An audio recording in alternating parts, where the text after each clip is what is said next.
Little Women, I think, was the first story that portrayed women as human, as real beings that made mistakes, and also real artistic characters that were in that time, which was not, you know, that's not how women were viewed back then. And I remember when my gran read it to me, how important it was for her to read it as a child, and for her to read it to my mum, and then for my mum, you know, to study it. It's important because it still holds that slither of what it was to be a woman back then, and how we are still facing, you know, things like that of now, no matter how old you are or when you've read it.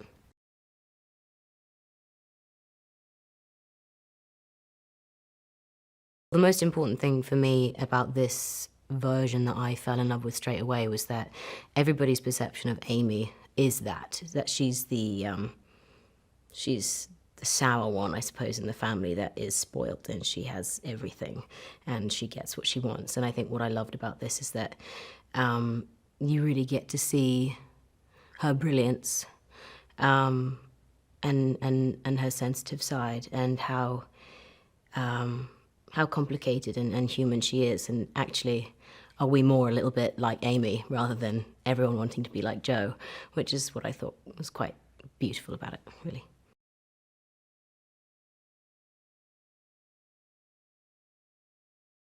The sisterly bond is everything. That's the whole book. That's the whole storyline.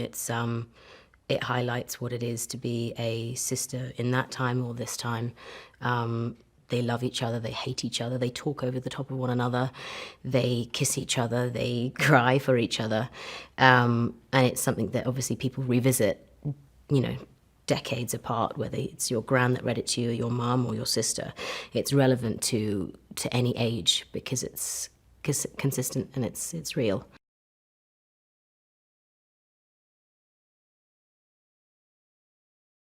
Greta didn't want the girls to be in the format that they usually are. She didn't want it to be a classical way of talking, and she didn't want us to be you know, enjoying our space too much. She wanted it to be like sisters. So if you're with a group of girls and you haven't seen them in a while, you're all talking over the top of one another, and there is no time for you to wait, and there is no time for you to listen to what they actually said until you've realised, whilst you're doing something else 4 minutes later, that they said that. And I think that was what was really wicked about Greta. She, from the get-go, she was like, these are girls. Doesn't matter where they are or when they were born. These are tight girls that are incredibly intelligent and so creative, and they're not going to be standing in their position to finish their line and then wait for their sister to talk. That's not how sisters work. And so from the get-go, like most of our focus has been on the language and how we can make that as relevant and as normal as possible, and making it constantly flow. It's a constant song, and you're never waiting for a line, you're talking over the top.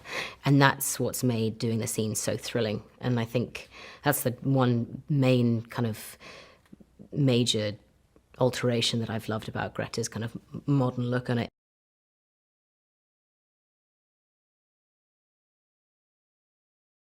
It's always very scary coming onto projects like this with that caliber of cast, or just the novel or the storyline. And she just from the get-go wanted to just messy it up and make it comfortable for us, and make sure that, you know, we weren't always in our costumes, that we're half dressed, or that we're, you know, getting out of bed, or, you know, she really wanted to make this as authentic and as real as possible. And that's so fun to have a director that just wants to not have it perfect. And from that, it's created such, you know, beautiful shots and such wonderful crescendo of scenes that's completely down to her. And she's very generous with everything, with her time, with her vision, with her ability to listen and change and help you. And that only creates a free space. Hi, it's Lisa. Now the end.